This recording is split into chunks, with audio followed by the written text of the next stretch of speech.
points at home, 6 undefeated now, and another clean sheet. Yeah, obviously, it's good to win at home. We need to win at home. We need the points. I thought we played one of our best games on the ball. Guys were, really, really performing well. It was a joy to watch. So I had a good seat for most of it. All right, we'll start with Dustin up here. Hey Steve, like Jack said, six unbeaten for you guys, but the first shutout in that streak of 6 games. How important is that for you, especially, and for the defense?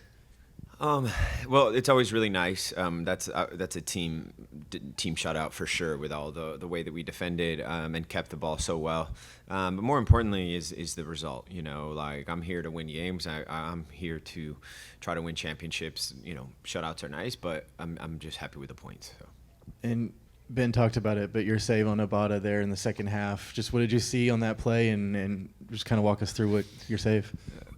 Well, you're kind of seeing the chances that we are going to give up at home. They're kind of similar to that. They're going to be counterattacks when we have the ball and then we lose it, and then teams counter us. So I was prepared for that, and happy to make that save for the team. It's always in games like this, I'm not going to have a lot to do. There's going to be kind of one moment, and I was able to make that save, and that felt good for the guys, or for me to do that for the guys. Okay. Hi, Steve. I wanted to ask you, how's your nose doing? Yeah, it's healing up, so hopefully not too much longer with the mask. Glad to be through that for sure. And then I wanted to ask you about, we've talked to Ben, and he said that the team has gave up some naive goals. Now it's 2 games in a row that you guys do not give up a goal in open play.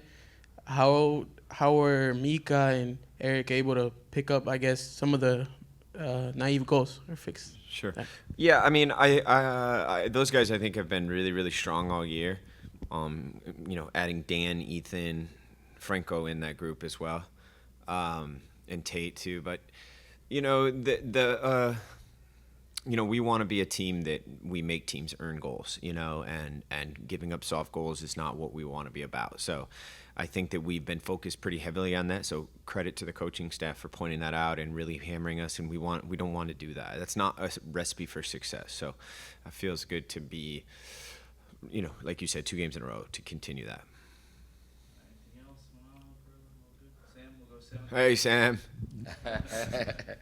Hi, Steve. How are you, buddy? When I saw you on your mask, I was trying to count how many players in the world that are wearing masks.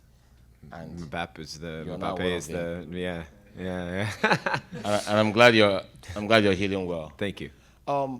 Drawing from your experience as one of the most experienced players in this group, both H1 and MLS, how important would you say your role in guiding the young players in the team during difficult season process? Sure. Yeah. I mean, obviously, that's something that I really, really enjoy. I think it's a good question because, talking to young players and helping players and developing and kind of being an older mentor is something that is just as important for me as making saves. I really enjoy that aspect, like Brooklyn or Mikel or even Ethan, and the list goes on. I enjoy the relationships with these guys to say anytime I can maybe have a point of wisdom to offer, it means a lot to me. So that part is really, really fun for me.